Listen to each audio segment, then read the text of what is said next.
day ever come when I forget what real love costs? Remind me of the cross.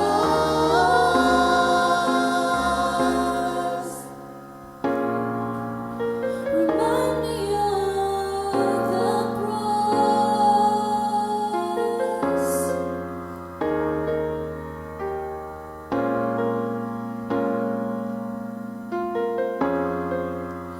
Remind me of the cross. To God be the glory.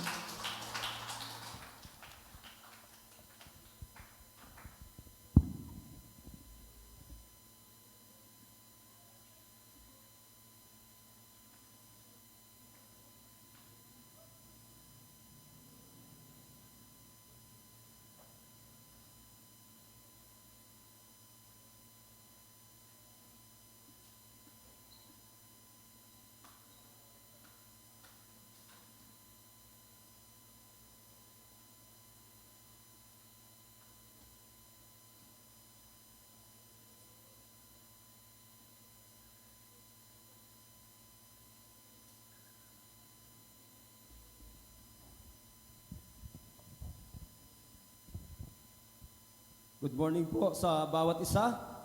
Medyo makakarinig kayo ng ng boses na puy piyok-piyok. Last Sunday ay medyo napalaban po sa kabuko ang boses ko. Nasabayan pa ng pagsumpong ng naging sakit sa liver. So kaya yung effect ay yung boses ko ang namalat o namamaos. So, in behalf of your daughter church in Kabuko, nais po namin kayong batiin ng happy 9th anniversary ang aming mother church, ang FBCF Dasmariñas. And I would like to praise and thank the Lord sa opportunity and privilege na maging speaker nyo sa inyong 9th anniversary. So this time in our message, nais ko pong anyayahan kayo na ating pong buksan ang ating pong mga Biblia sa Psalm chapter 1 verses 1 to 3. So dito po magmumula ang mensahe ng salita ng Diyos na ating pong pag-aaralan. So again, I would like to read these verses to you at pakisundan niyo po ako sa inyong mga Biblia. Psalm chapter 1 verses 1 to 3. Blessed is the man who walks in the counsel of the wicked, nor stands in the way of sinners, nor sits in the seat of the scoffers. But his delight is in the law of the Lord, and on his law he meditates day and night. He is like a tree planted by the streams of water that yields its fruit in its season, and its leaf does not wither. May the Lord bless the reading of His Word. Before we continue, tayo po muna ay sandaling dumako sa panalangin. Panginoon naming Diyos, banal na makapangyarihan sa lahat, this celebration of the 9th anniversary of this church is a symbol of your faithfulness, your goodness to this church, Panginoon. And because of this, O Lord, we would like to lift up to you all the praises and glory. We thank you so much na pagkatapos po ng mga pinagdaanan, Panginoon, that I personally have witnessed, Panginoon, yung mga struggles, yung mga trials na yun, Panginoon. But then, O Lord, nang ibabaw po ang iyong katapatan sa iglesyang ito, Panginoon, kung kaya't muli sa panibagong taon na ito, ay dinala mo po sila sa ikasyam na anibersaryo ng iglesia na ito, Panginoon. We thank you so much for this time, once again, O Lord, na ang inanda mo pong mensahe mula sa iyong mga salita ay minsan pa patuloy na magbibigay po sa amin ng paalala, magbibigay po sa amin ng encouragement, Panginoon, at ng inspirasyon upang patuloy po naming paglingkuran ka, O Diyos. Patuloy na kami po ay magsama-sama sa pagsulong, Panginoon, sa iyo pong mga gawain na pinagkatiwala sa amin, O Diyos, particularly sa iglesia ito, Panginoon. Lord, we ask for your forgiveness sa lahat po ng mga kasalanan na aming nagawa, Panginoon. Sapagat gaya po ng sinabi ng banal na kasulatan, kung kami ay mayroong itinatago na anumang kasalanan sa aming puso, Panginoon, ay hindi mo po kalulugdan, Panginoon, ang aming pong paglilingkod, ang aming pong pagsamba sa iyo, Panginoon, at lalo na po, Diyos, ang aming pong pag-aaral ng iyong mga salita sa oras ito. Dalangin po namin, Panginoon, na sa tulong at sa biyaya ng Banal na Espiritu, ay amin pong matanggap ang mensahe ng iyong mga salita na iyong inanda para sa amin sa umagang ito, Panginoon. Buksan mo po ang aming puso at isipan, bigyan po kami ng puso na mapagpakumbaba, Panginoon, na nakandang makinig, nakandang tumanggap, Panginoon, ng anuman pong mga paalala, na anuman pong mga mensahe na iyong ihatid sa oras na ito, Panginoon. Sa iyo po namin pinagkakatiwala ang oras na ito, at ikaw nawa ang tunay naming mabigyan ng kaluwalhatian, at ito pong lahat ang aming samo at panalangin, Ama, sa tanging makapangyarihan na pangalan ng aming Panginoong Kristo na aming tagapagligtas. Amen. So mula po sa tema ng iglesyang ito, the theme of firmly planted or planted firmly and proclaiming faithfully. Dito po sa passage natin pag-aaralan, makikita po natin dito ang kabutihan ng Diyos na doon po sa epekto at expectation ng salita ng Diyos o ng ating Panginoon mula sa mga mananampalataya na kagaya natin, na tayo po ay maging matibay sa ating pananampalataya, nang sa ganoon patuloy po tayong maghayag ng mabuting biyaya o ng masaganang biyaya ng ating Panginoon Kristo sa mga tao. Sa bahagi po na ito ay meron po tayong dapat na pahalagahan ng mga katotohanan. So the title of our message this morning is about the successful believer.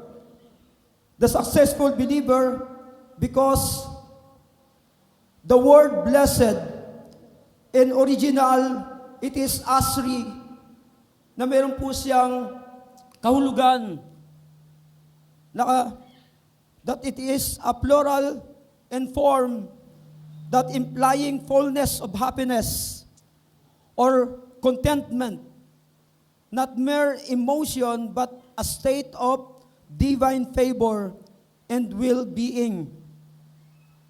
And in verse 3, it is about successful of a believer, because according to verse 3, the believer is like a tree planted by the streams of water that yields its fruit in its season, and its leaf does not wither.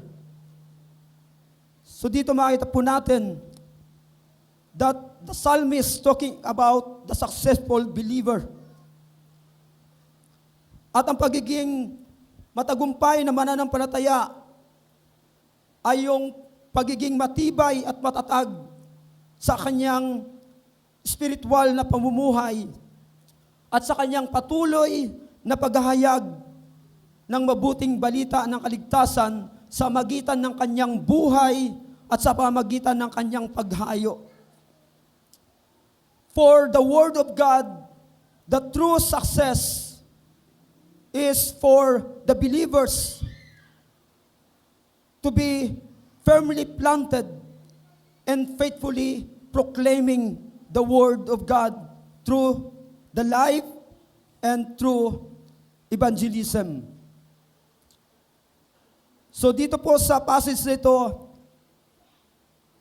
there are three characteristics of the successful believer that we can imitate and we should give importance, because we cannot be declared successful believers if we have no this kind of characteristics.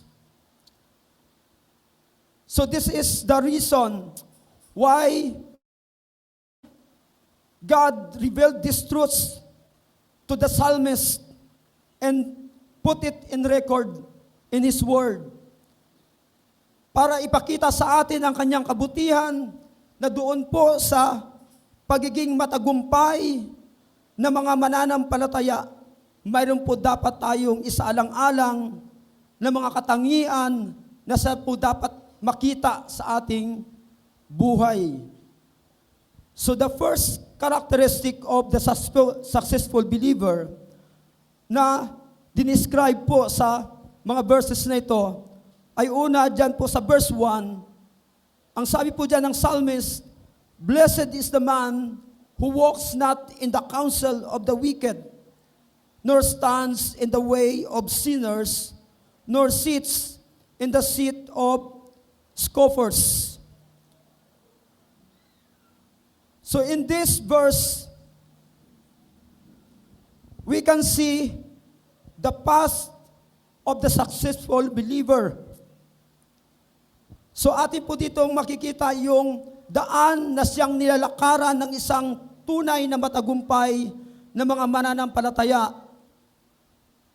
So bilang standard doon sa tinuturo ng Biblia, at tayo bilang mga Kristiyano, bilang mga mananampalataya, ito dapat ang sukatan na meron tayo pagdating sa pagbibigay natin ng definisyon sa salitang successful.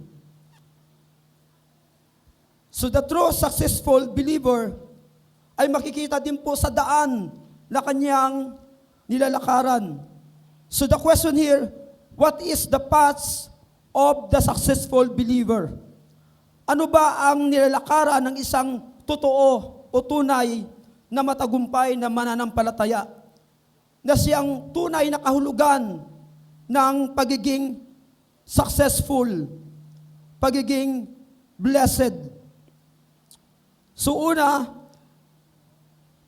na daan na nilalakaran ng isang totoong matagumpay na mananampalataya is that the successful believer is separated in his walk of life. Ang tunay na matagumpay na mananampalataya ay bukod tangi ang kanyang lakad sa kanyang pamumuhay. So, he doesn't believe like the wicked, just like what the psalmist is saying in verse 1. Nasabi diyan, "Blessed is the man who walks not in the counsel of the wicked." So he doesn't believe like the wicked. So it is very timely reminders for us. Dahil sa panahon po natin ngayon, sa impluensya ng social media, sa impluensya ng mundo na ito, we tend to be like them in our thinking, sa atin din pong pag-iisip, sa ating paniniwala. So the successful believer separated in his walk by not believing like the wicked believes.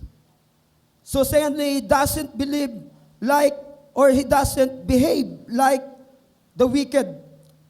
Hindi po siya nag-uugali na gaya ng mga taong masasama. At least wicked in the sight of God or before God. Every person that does not have personal relationship with God through the Lord Jesus Christ are considered wicked or sinful before God. So a true successful believer, he is separated from those people. He doesn't behave like them.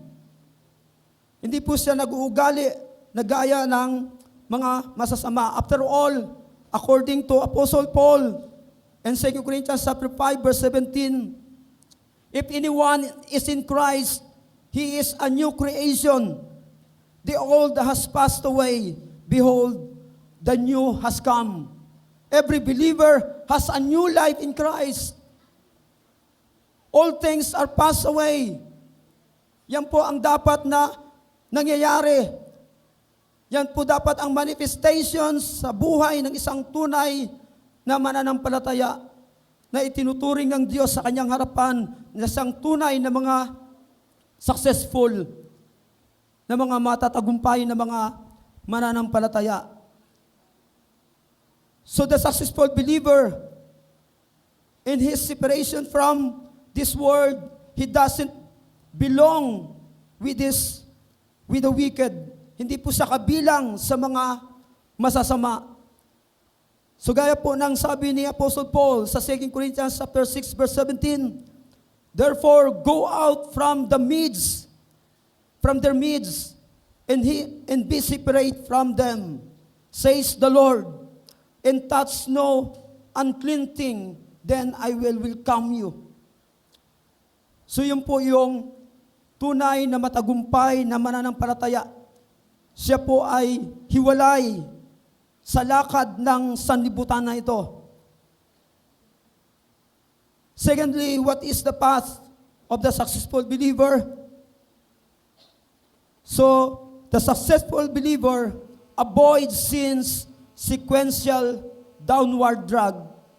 Siya po ay humihiwalay, siya po ay lumalayo doon po sa tinatawag na sequential downward drag. Ito po yung walk, stand, sit, gaya po ng nabanggit dyan sa huling bahagi ng verse 1. Nasabi dyan, who walks not in the counsel of the wicked, nor stands in the way of sinners, nor sits in the seat of the scoffers.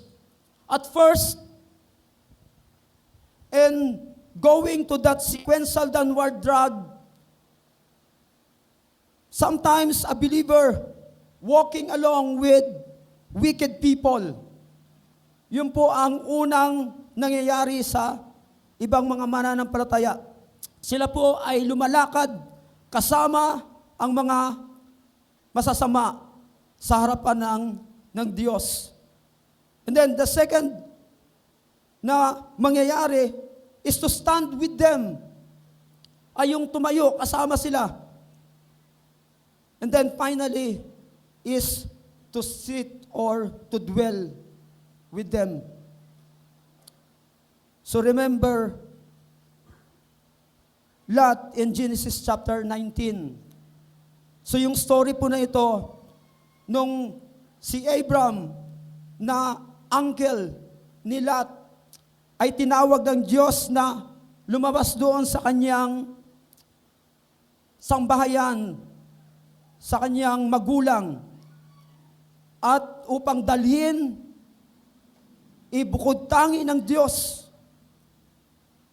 So naglakbay si Abraham at doon sa lugar na kanilang napuntahan, ay naghanap sila ng lugar na kung saan doon sila mamumuhay. But then, sa story na ito, si Lot ay humiwalay sa kanyang tiyuhin na si Abraham. At ano po ang ginawa niya? At first, he walked with the people in Sodom and Gomorrah. Siya po ay lumakad muna kasama ang mga tao doon sa Sodom at Gomorrah. And then, to tarry much long, he stands with them. And finally, he sits with them or dwell in that city. Siya po ay namuhay doon kasama ang mga tao doon sa Sodom at Gomorrah. And we know the story. That place was being burned by God because of their sinfulness, dahil po sa kanilang pagiging makasalanan. But then Lot and his family were being rescued. Sila po ay niligtas ng Diyos sa masaganang biyaya at sa kabutihan ng Diyos. Si Lot ay pinakitaan pa rin ng Diyos ng kabutihan. Oftentimes, yan po ang maraming mga mananampalataya sa panahon natin ngayon. Ang nangyari din po sa iba sa atin, and in spite of being believers, ay lumalakad pa rin tayo kasama ang mga masasama. Tumatayo pa rin tayo kasama ang mga, sabi dyan, sinners, wicked sinners, and we sit together with the scoffers. Tayo po ay umuupo kasama yung mga manlilibak. And so, what is the reminder from Apostle Paul in Romans chapter 12 verse 2? Kaya sabi ni Apostle Paul dito, do not be conformed to this world, but be transformed by the renewal of your mind, that by testing you may discern what is the will of God, what is good and acceptable and perfect before God. So, this is the path that we are going to consider. So, the path of the successful believer, he doesn't believe like the wicked. He doesn't behave like the wicked. He doesn't belong with the wicked. So, the lesson that we should learn from this verse in verse 1. So the successful life begins with a deliberate refusal to adopt the values and philosophies and even principles of the ungodly world. Oftentimes, marami pa rin po sa atin, we are adopting values, philosophies, and principles of this world. But then as Christians, if we are to be considered as true successful believers, we must not adopt the values, principles, and philosophies of this ungodly world. Sometimes, mas higher pa yung sinasabi ng mga famous people in this world rather than what the Word of God is saying or telling us. Pagka pinansin po natin yung ating mga social media accounts, yung Facebook, yung Instagram, mapapansin po natin ang nakakalungkot na nangyari sa iba pa ring mga Kristiyano. They rather post what a celebrity is saying rather than posting the verses in the Bible. We rather post the philosophies of worldly people or worldly philosophers rather than post the words of the prophets and the apostles in the Bible. Sino po sa atin dito hanggang ngayon ang ginagamit pa rin ng mga ng mga words or mga wisdom daw that they are posting in social medias ay yung mga words pa rin ng mga philosophers na hindi mga mananampalataya. Gaano karami ang mas pinopost mo na mga verses sa Bible sa social media kaysa doon sa mga natutunan mo sa iyong school, na panood mo sa television or sa social media. So, be reminded that you are now a believer. And the will of God for us to be a truly successful believer. tayo po ay maging isang tunay na totoong matagumpay na mga mananampalataya. At ang tunay na mga matagumpay na mananampalataya ay hindi lumalakad ayon sa payo ng masama.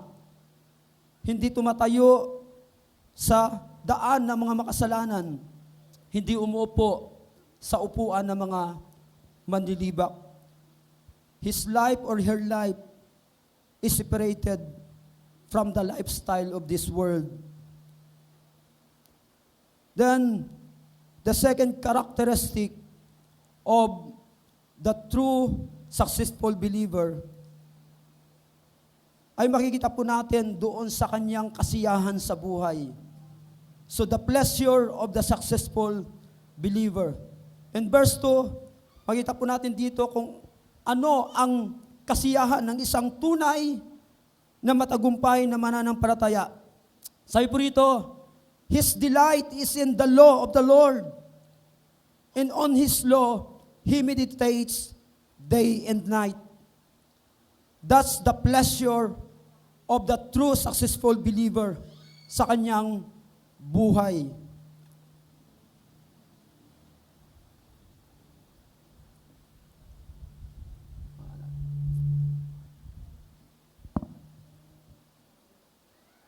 So the very important question that we should ask here, what is the pleasure of the successful believer?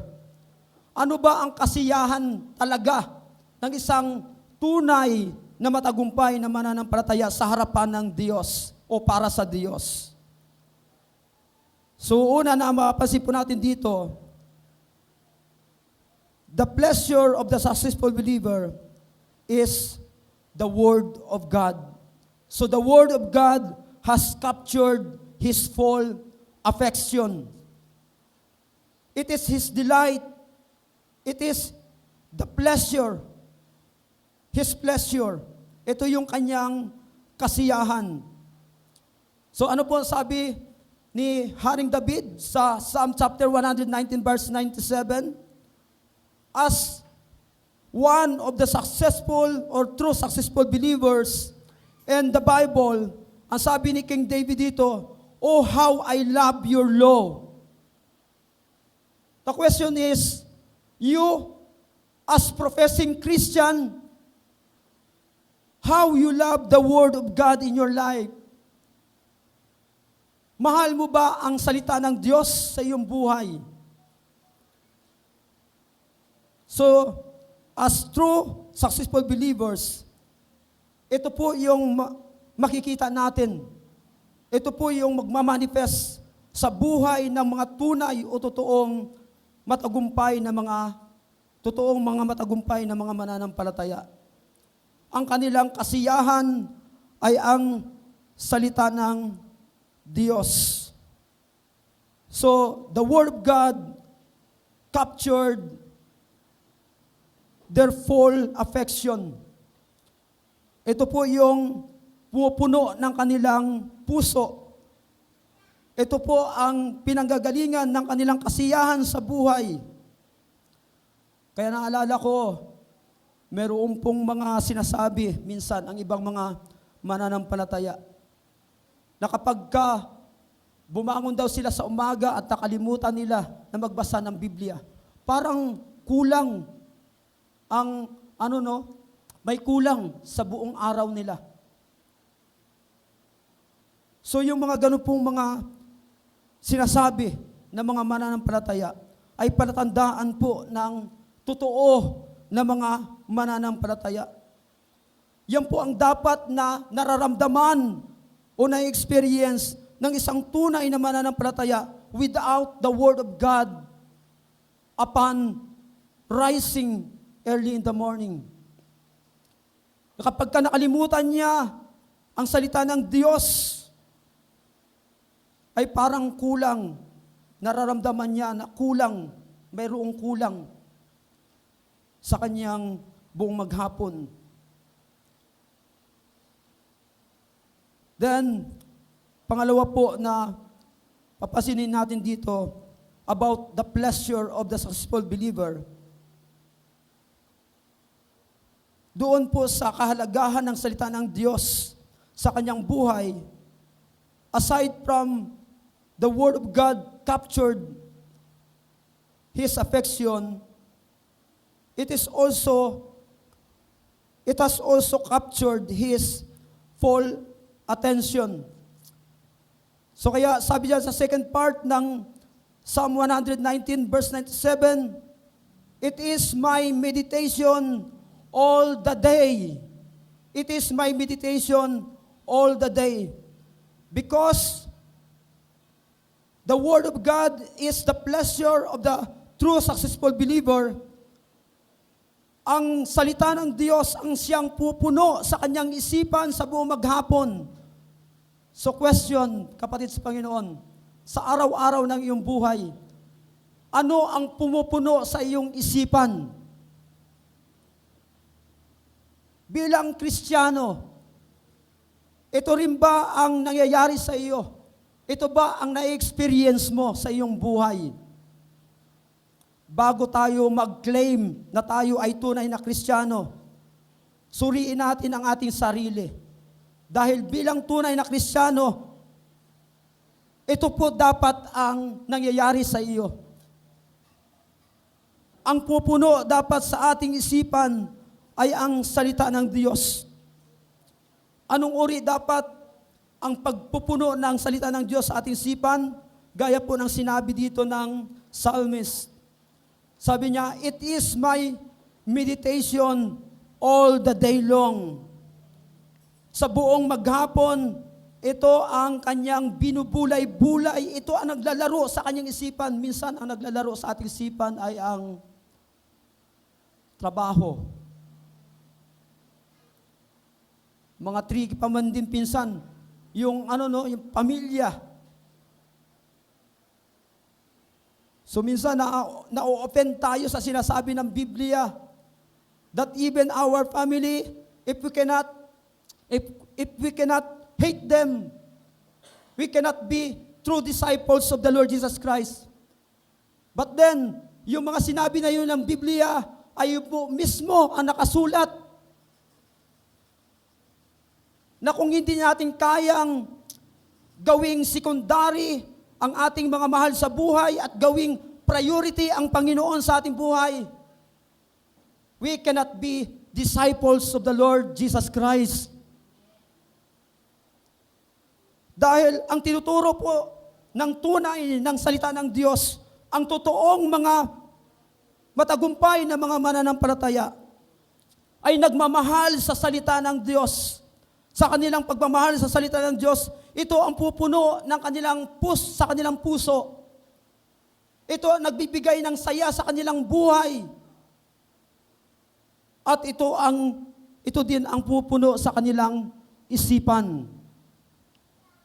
Ito ay kanilang binubulay-bulay sa buong maghapon. Kaya ang lesson na dapat po natin ditong matutunan, the successful believer is in love with the Bible. Are you in love with the Word of God? In love ka ba? Kasi pag pinag-usapan po natin yung in love, sabi ni Balagtas, ano po yun? Di ba? Kabisado ng marami sa atin yon. Ang pag-ibig ay ano daw? Pag pumasok sa puso ni numan, hahamakin ang lahat. Masunod ka lang. Kung mahal ng isang Kristiyano ang salita ng Diyos, hahamakin ang lahat. Mabasa lang. Mapuno lang ang kanyang puso at ang kanyang isipan ng salita ng Diyos. Kahit marami diyang mga hugasan, kahit marami diyang mga labahan, kung talagang mahal ng isang Kristiyano ang salita ng Diyos, kahit yung pagpunta sa simbahan, hindi niya gagawing katwiran ang marami siyang labahan, marami siyang mga gagawin sa bahay. So maging sa salita ng Diyos, kung tunay nating mahal ang salita ng Diyos, ay ibubulay-bulay o ati po itong pagbubulay-bulayan ng buong maghapon. Then the third and last characteristic of the true successful believer ay makikita po natin sa kanyang pagiging masagana, sa kanyang pagiging matagumpay. So dito makita po natin yung sa verse 3, the prosperity of the successful believer. Because he prioritized God in his life, he prioritized the Word of God in his life. Makita po natin dito yung epekto sa buhay ng isang tunay na matagumpay na mananampalataya, yung pagiging successful, yung pagiging masagana. So sabi po ng verse 3, he is like a tree planted by the streams of water that yield its fruit in its season, in its leaf does not wither, and in all that he has done, or that he does, he prospers. He prospers. So ang tanong po dito, how the prosperity of the gospel believer described in this verse, in verse 3. Sabi diyan, he is like a tree planted by the streams of water that yields its fruit in its season, in its leaf does not wither. In all that he does, he prospers. So una po na description dyan ng psalmist sa pagiging successful ng isang totoo na mananampalataya sa ating Panginoong Kristo sa magitan po ng kanyang position, his position. So sabi dyan, he is like a tree planted by the rivers or by the rivers of water. Siya po ay nakatanim sa siping ng tubig, sa tabi ng tubig. So meaning, it is always close to the life-giving resources. Siya po ay laging nasa tabi ng tunay na nagbibigay ng buhay o ng lakas, ng kasaganaan. So ito po yung sinasabi ng John chapter 15 verses 3 to 4. Sabi rito ng ating Panginoon, already you are clean because of the word I have spoken to you. Abide in me, and I in you. As the branch cannot bear fruit by itself unless it abides in the vine, neither can you unless you abide in me. So long a Christian is always close in the Lord Jesus Christ, he or she will be like a tree planted by the rivers of water. Habang tayo po ay nananatili na nasa tabi ng ating Panginoon at hindi po tayo lalayo, tunay na magiging gaya po tayo ng isang puno na nakatanim o nakatayo sa siping ng tubig o ng ilog. Ito po ay tumutukoy tungkol sa pananatili ng isang Kristiyano sa ating Panginoong Kristo. Dito ay pinapakita po sa atin ang katotohanan, gaya ng sinabi ng ating Panginoon, if you apart or kung tayo po ay malayo sa ating Panginoon, ay wala po tayong magagawa. Hindi po tayo magiging magbungahin. But then, the fruit that being mentioned here is not speaking of the wealth of this world. Hindi po tumutukoy doon sa mga kayamanan dito sa lupa. Sometimes yung kasi yun po ang pride ng ibang mga member sa loob ng simbahan. Dahil sila po ay mas advantage, sila po ay mas mataas o mas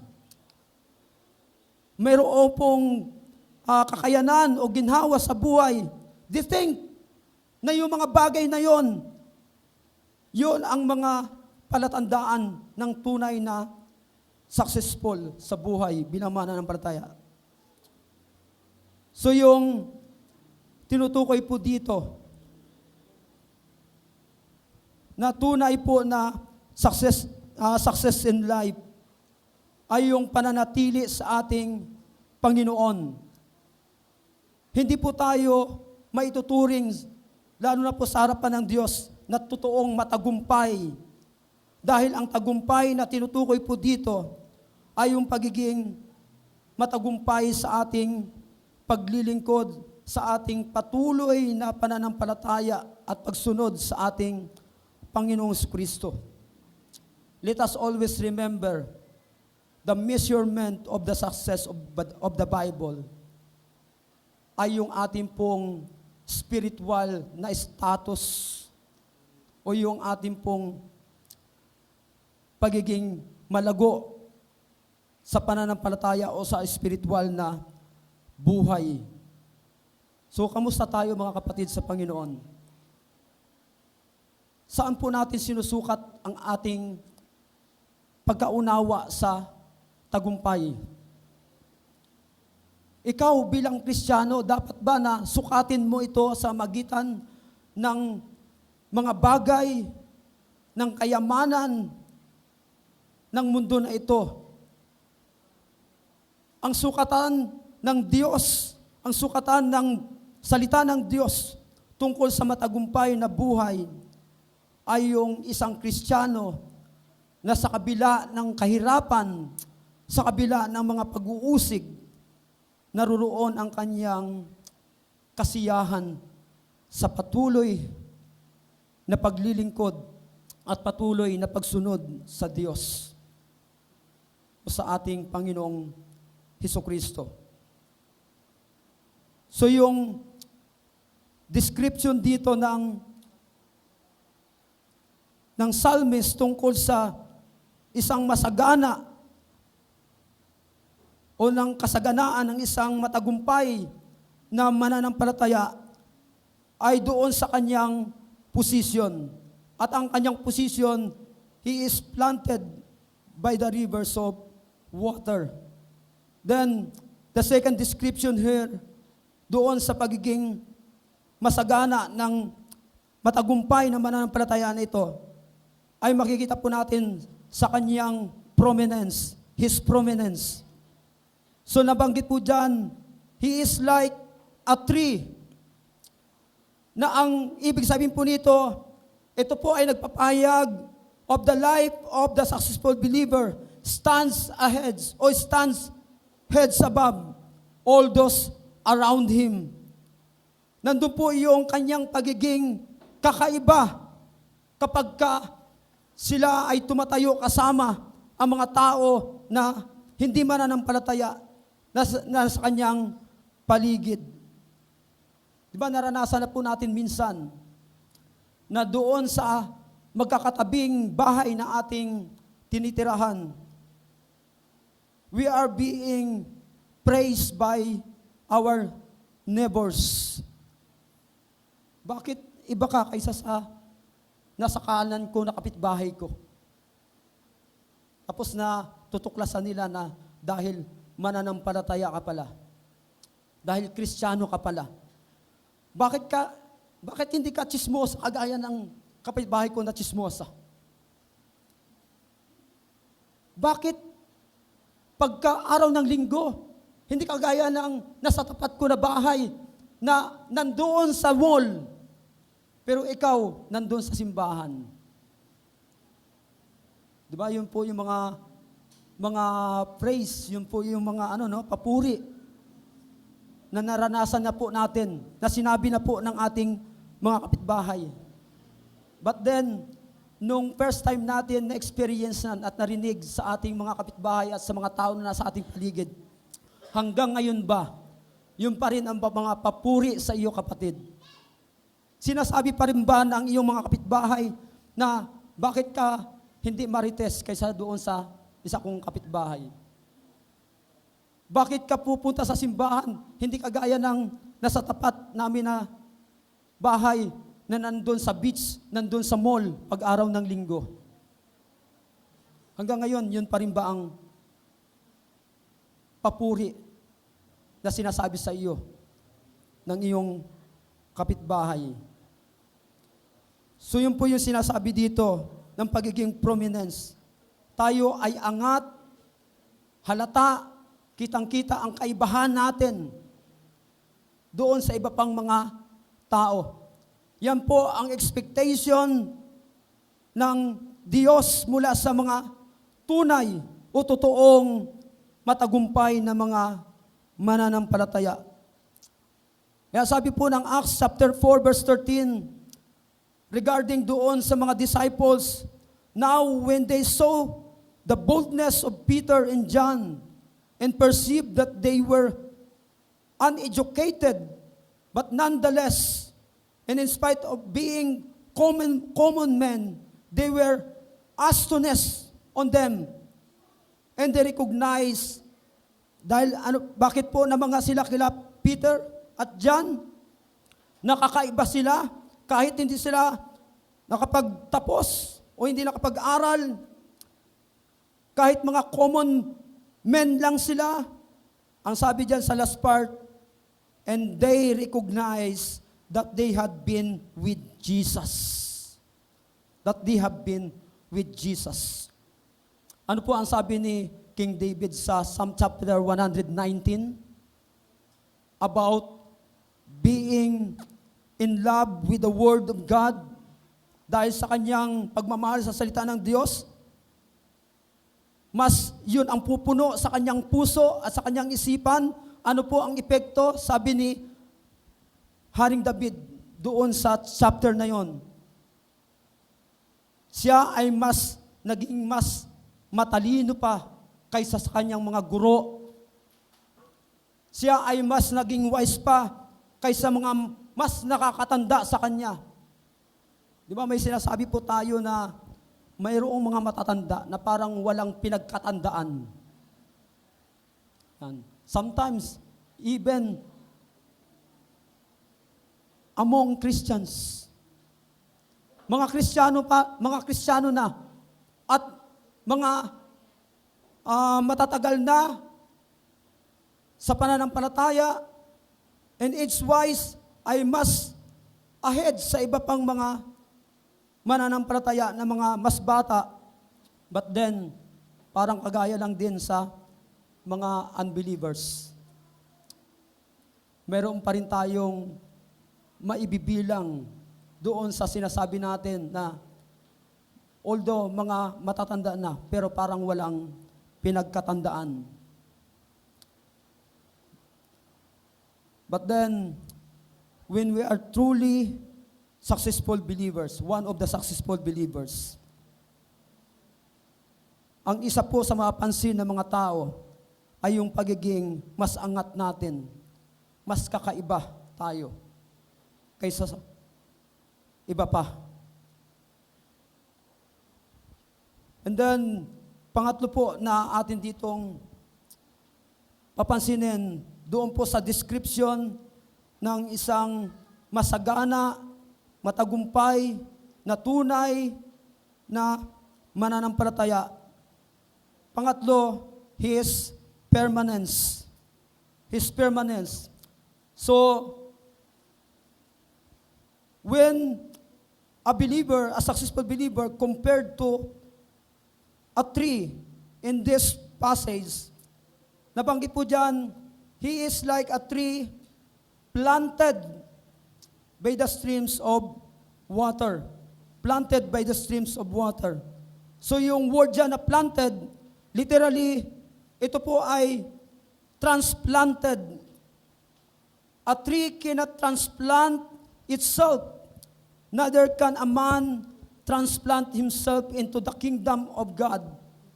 It is wholly a work of God's grace, and He always plants us in a good soil near the water supply. When a Christian is truly and genuinely believer in Christ, ang mangyayari din po, ang magmamanifest sa kanyang buhay ay yung kanyang pagiging permanente, yung pagiging stable sa kanyang buhay Kristiyano. Ano po ang sabi ng Philippians chapter 1 verse 6 ni Apostle Paul sa verse na ito? Sabi dito ni Apostle Paul, "And I am sure of this, that he who began a good work in you will bring it to completion at the day of Jesus Christ." Meaning, if a Christian is truly and genuinely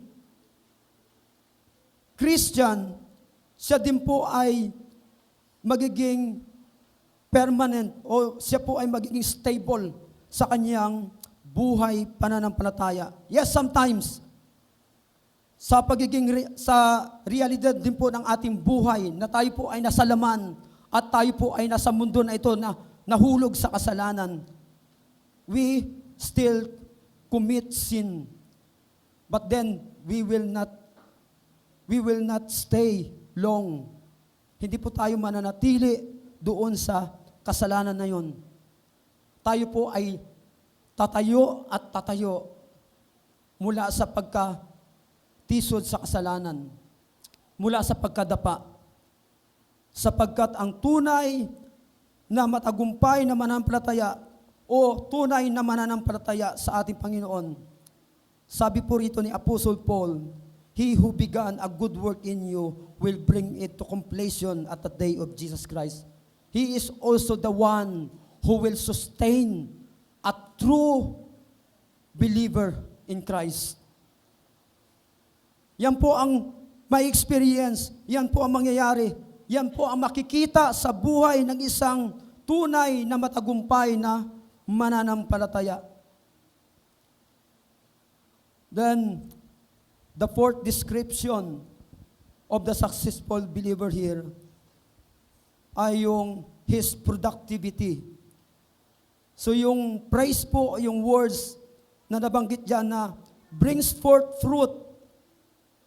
Brings forth fruit. So another truth, pagdating po sa tunay na mananampalataya, gaya kasama po doon sa sinasabi ni Apostle Paul sa Philippians chapter 1 verse 6, ang totoong mananampalataya sa ating Panginoon Kristo, maliban na siya po ay maging stable sa kanyang buhay, siya po ay magiging produktibo sa kanyang buhay Kristiyano. Again, napaka-tricky ng mundo po natin ngayon. Yung mundo po na ito ay marami ng binago na kahulugan doon sa tunay na kahulugan na sinasabi ng salita ng Diyos. Even the definition of the word productivity, ang sinasabi ng ibang mga tao ngayon, they are productive dahil mga multitasker sila. Kaya nilang trabaho, kaya nilang maging parent, o kaya doon naman sa trabaho, kaya nila ang technology, kaya nila ang economics, kaya nila ang science. So yun po yung tinatawag nila na pagiging productive ng isang tao sa ating panahon ngayon. But then when it comes to the Word of God, yung pagiging productive po, ay napakasimple lang naman. Ay yung isang Kristiyano ay nagagamit ng Diyos para sa kanyang layunin sa magitan ng mga gawain na ipinagkatiwala sa iglesia, sa simbahan. Now, measure your own understanding of the word productivity to the definition of the Word of God about productivity. Tagmamatch ba? O baka naman, productive ka lang, kapatid, pagdating sa mga sekular na bagay. Pero ang totoo para sa harapan ng Diyos, na pagiging productive ay zero balance ka. Saan ba tayo totoong productive? So, wag po tayong maging gaya ng iba na nabulag na ng mundo na ito. Na ang mundong ito ay marami ng binago na kahulugan na tinuturo ng salita ng Diyos. Pati yung love, binago na. Yung meaning ng love, wala nang koreksyon. Pag nag-correct ka, sasabihan ka pa na yung nagdi-discriminate. Kung ano-ano na kaagad ang mga sasabihin sa iyo. At ganun din po sa salitang productivity. Marami ngayon, makikita mo even sa loob ng simbahan, kiniklaim nila sa kanilang sarili that they are productive. Yung pala yung sinasabi nilang pagiging productive doon sa kanilang secular works. Pero pagdating sa gawain ng Panginoon, nowhere to find them. Hindi sila mahagilap. Hindi sila magamit ng ating Panginoon. But then the true successful believers, they are productive. Gaya po ng nabanggit dyan, they bring forth fruit in their season. So anong sabi po ng John chapter 7 verse 38? Whoever believes in me, as the scripture has said, out of his heart will flow rivers of living water. So dadaluyan ng buhay na tubig ang isang mananampalataya na kung saan ay close o nananatili sa ating Panginoon at bilang totoo o tunay na matagumpay na mananampalataya. Then the fifth description about the prosperity of the successful believer here, yung words dito na in his season speaks of his predictability. Ibig sabihin, bilang tunay na matagumpay na mananampalataya, it is assumed, it is expected to them na sa kanilang kapanahunan, sila ay mamumunga at mamumunga. And so, pagka tumagal ang isang mananampalataya sa kanyang pagiging Kristiyano, sa kanyang pagiging mananampalataya, but then when it comes to spiritual growth and spiritual productivity, ay hindi po nagiging mabungahin, hindi po nagiging produktibo ang isang mananampalataya. Then start to examine yourself. Pagsimula ka na suriin ang iyong sarili. Dahil ang katotohanan po, yung mga tunay na matagumpay na mga mananampalataya, it is expected to them, it is predictable to them that they will bear fruit in their season. Sila ay mamumunga at mamumunga ng kusa bilang tunay na mga mananampalataya. So the question is, namunga ka na ba, kapatid? Marami ka na bang naging bunga sa iyong buhay Kristiyano, sa iyong spiritual life? Ano ang sabi ng ating Panginoon sa John chapter 15 verse 5? I am the vine, you are the branches. Whoever abides in me, kung tunay na nanatili kasi tayo sa ating Panginoon, at sabi ng ating Panginoon, and I in Him, He it is that bears much fruit. Sometimes ang reason kung bakit hindi nagiging mabungahin sa kanyang spiritual life, pagdating sa spiritual na mga bagay, ang isang membro ng simbahan, ang isang mananampalataya, dahil siya ay panay ang layo sa ating Panginoon. At dahil doon, hindi maiiwasan ng mga ganong mananampalataya ang sinabi ng ating Panginoon, apart from me, you can do nothing. There is no shortcut in growing in our spiritual life. There is no shortcut in being productive sa ating pong paglilingkod, sa ating pananampalataya, sa ating Panginoon. Kung tayo po ay hindi mananatili sa ating Panginoon, ang promise ng ating Panginoon, apart from me, you can do nothing. Hindi pwedeng sabihin ng isang Kristiyano na kahit malayo ako sa Panginoon, kahit hindi ako nagsisimba, kahit hindi ako nagpipray, kahit hindi ako nagbabasa ng Biblia, ay maaari pa rin akong maging productive sa aking paglilingkod sa Panginoon. That's a lie, one of the lies of our enemy.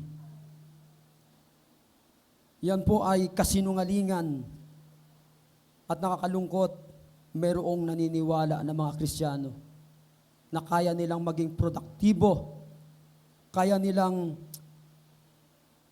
lumago sa kanilang pananampalataya kahit na sila ay lumalayo sa Panginoon. Kahit ini-ignore nila, kahit siniset aside nila ang kahalagahan ng pananalangin, ng pagbabasa ng salita ng Diyos. Then, the sixth description dito, ng isang masaganang, matagumpay na mananampalataya, ay yung words or yung phrase na, his sleep shall not fade or wither. So it talks about his perpetuity. So yung pagiging sariwa, yung pananatili ng kasiyahan, yung pananatili ng kapayapaan, yung pananatili ng sigla, ng pananampalataya, ng pagsamba at ng paglilingkod ng isang Kristiyano, ng isang mananampalataya. And in spite of trials, and in spite of sufferings, and in spite of sickness or illness. Kasi minsan, nasusubok ang pagiging, yung perpetuity of believers kapag tayo po ay may mga sakit, tayo po ay nakakaranas ng sufferings, tayo po ay nakakaranas ng trials. Nananatili ba yung sariwa ng ating pananampalataya sa Panginoon? Sariwa pa rin ba? Nandun pa rin ba yung pagiging green, pagiging lush nung dahon ng ating pananampalataya sa ating Panginoon, ng ating pagsamba sa ating Panginoon? Nakakalungkot, oftentimes, many Christians, when they are tested of sickness or illnesses, tested of trials in life, nanunuyot yung dahon, nalalanta yung sigla ng paglilingkod, ng pananampalataya, ng pagpupuri sa ating Panginoon. But then, the true successful believers ay mananatili po ang kanilang pagiging sariwa ng kanilang pananampalataya. Again, sabi ng ating Panginoon sa verse 5 ng John chapter 15, I am the vine, you are the branches. Whoever abides in me, and I in him, he it is that bears much fruit, for apart from me, you can do nothing. And then, the seventh and the last description about the prosperity of the true believers or yung tunay na successful na mananampalataya, His prosperity. So yung praise dyan na whosoever or whatsoever he does, it shall prosper. Ano ma ang kanyang gagawin ay sasagana. So ito yung sinasabi sa Psalm chapter 1 verse 3, He is like a tree planted by the streams of water that yields its fruit in its season, and its leaf does not wither. In all that he does, he prosper. One commentary about this verse says, sabi po sa komentary nito, God will bless the successful believer. His personal life, his family life, his business life, his church life, his spiritual life will all be blessed of the Lord. That isn't to say that there won't be stormy seas. But the successful believer will be able to sail them with Jesus until they are come again, once again. So, yung sinasabi po rito na prosperity, ito po yung pagkakaroon ng magandang relasyon sa pamilya, yung pagkakaroon ng magandang performance sa hanap buhay, yung pagkakaroon ng pananatili ng kanyang sigla, ng kanyang init sa kanyang buhay pananampalataya. Na ang mga ito, bagamat ang realidad ng buhay dito sa mundo ay masusubok ng mga kahirapan, ng mga karamdaman, subalit sa kabila ng mga pagsubok na yon, sa kanyang maayos na pakikitungo o relasyon sa pamilya, sa kanyang hanap buhay, sa kanyang trabaho, at sa kanyang paglilingkod sa ating Panginoon. Ang lahat ng iyon, gaya po ng sabi ng komentary dito, the successful believer will be able to sail them with Jesus until they are come once again. Magiging kalmado, patuloy ang isang mananampalataya. Magiging maayos muli at mananatiling maganda o manatiling maayos ang relasyon sa pamilya, ang trabaho, ang kanyang paglilingkod sa ating Panginoon. That's the effect of a successful believer when he prioritized to walk according to the will of God and to love the Word of God. So ang magiging effect po nito, a prosperous life as believers, as genuine believers. So in conclusion, mga kapatid, the man who is successful is the one who has the law of God written on his heart and delighting his soul. Rooted in God's word, the believer experiences divine stability, seasonal fruitfulness, enduring vitality, and God-ordained success. So, about firm o yung planted firmly and proclaiming faithfully, we cannot consider ourselves as Christians who are planted firmly. We cannot consider ourselves, or we cannot do to proclaim faithfully the Word of God, especially the gospel of salvation of the Lord Jesus Christ, if we will not consider all these things. Kung hindi po natin pahahalagahan, kung hindi po natin iintindihin At kung patuloy po nating babaliwalain ang mga katotohanan po na ito. By having these characteristics, mga kapatid sa Panginoon, we can consider ourselves as planted firmly, and we can expect that we can also proclaim faithfully the Word of God or the gospel of Jesus Christ of salvation to other people. So let us consider all these things for us to be successful in our Christian life. Tayo po ay magbukas sa panalangin.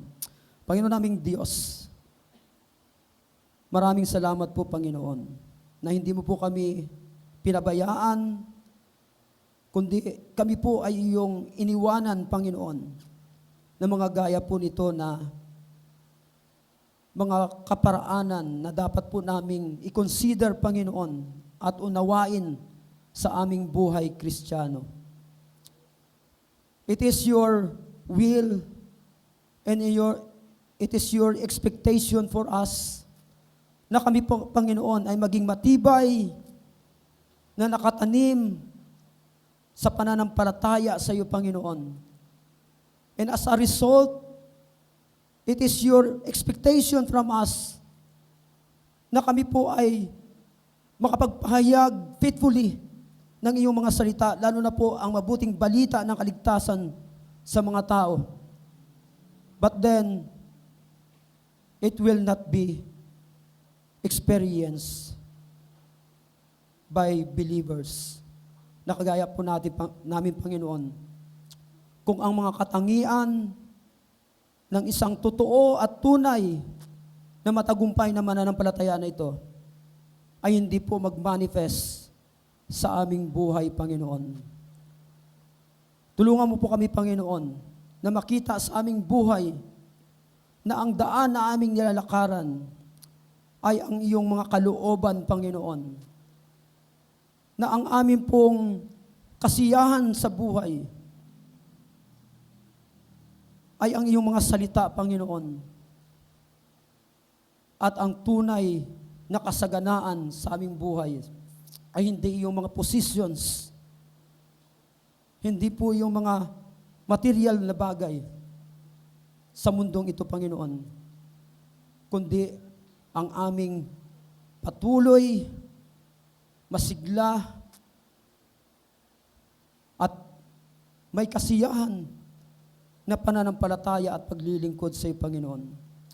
Ito nawa, O Diyos, ang makita sa aming Panginoon for us to be considered as truly and genuinely successful believers.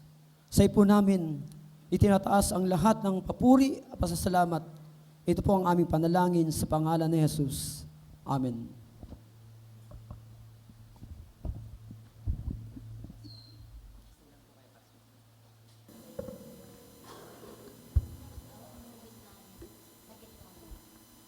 Spirit of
Once again, magandang umaga sa atin lahat and we can now proceed in our lunchtime. Pero after lunchtime, wag muna tayong aalis kasi meron pa tayong program ngayong hapon. Amen ba?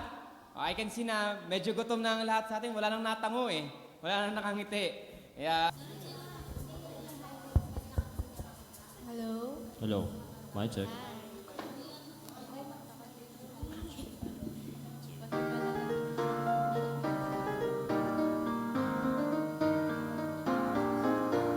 Waters of valleys, of mountains and valleys, and peaks all depend on the Lord.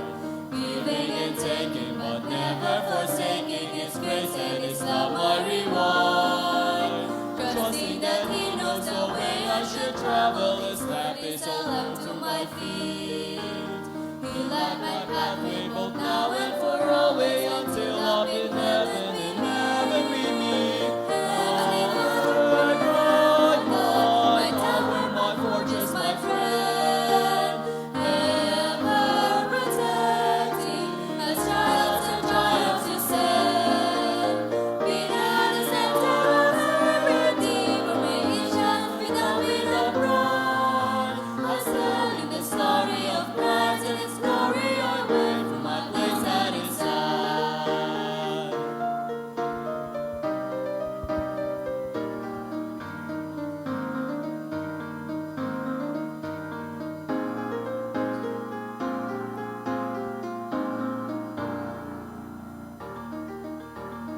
Knowing that others around me are watching my habits, my actions, my plans, I must be careful and ever more prayerful to do just what God's word commands.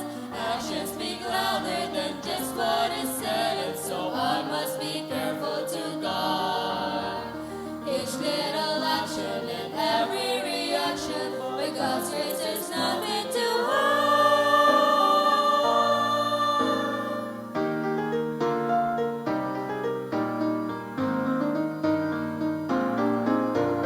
Keeping my eyes on that heavenly shore, I'm transfixed by His glorious sight.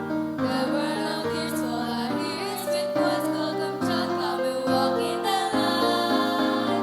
Heaven's a place of unspeakable joy, where the burdens of life roll away. But while on earth we must tell of His words till we come to that glorious day.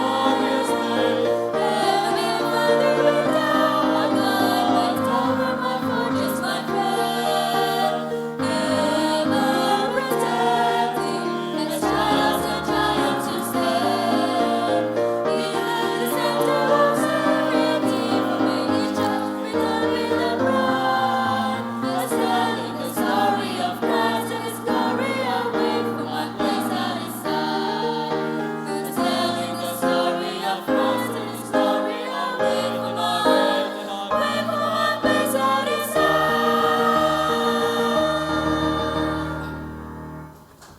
To God be the glory.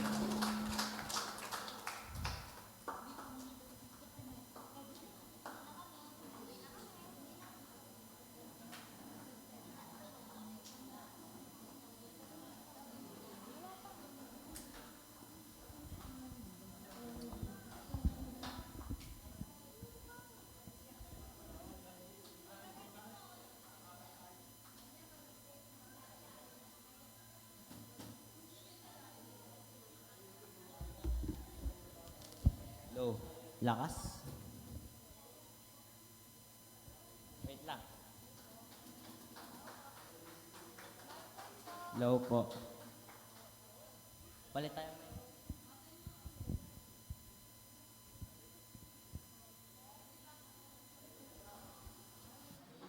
Mic check.